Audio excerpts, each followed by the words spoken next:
Cinhani bubagra ko borok roman script noti singjagmani tamo ko piroken norok khenanya begin dadan shiga bubagrani khukti।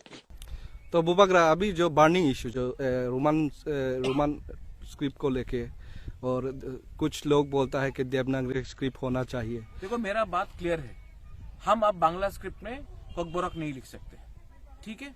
दूसरा बात है, जो लोग Roman script को oppose कर रहे हैं, मैं जो मंत्री लोग जो लोग अपोज कर रहे हैं, मैं उनसे एक सवाल पूछना चाहता हूं कि आप अपने बच्चे को इंग्लिश मीडियम स्कूल को क्यों भेजते हो?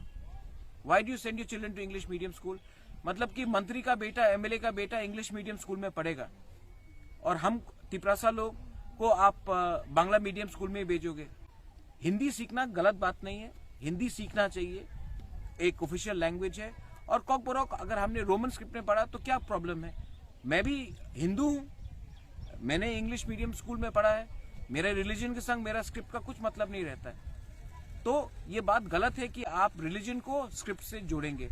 अगर आपको अपोज करना है तो आप अपोज करो कोई और लाइन में, लेकिन धर्म के नाम में तिपरा मोथा ने कभी पॉलिटिक्स नहीं किया है। हमारे लिए हिंदू, क्रिश्चियन, मुस्लिम, बुद्धिस्ट सब एक समान है।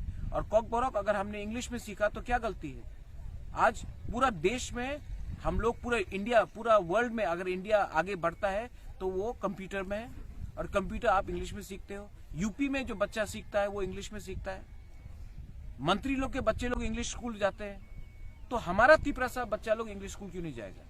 और हिंदी भी हमको सीखना चाहिए, देवनागरी के खिलाफ हम एकदम नहीं है, हिंदी भी सीखना चाहिए। और मेरा एक पॉइंट बहुत क्लियर है, कोकबोरक और बांग्ला में नहीं सीखा जाएगा और हम नहीं एक्सेप्ट करेंगे कोकबोरक इन बांग्ला स्क्रिप्ट।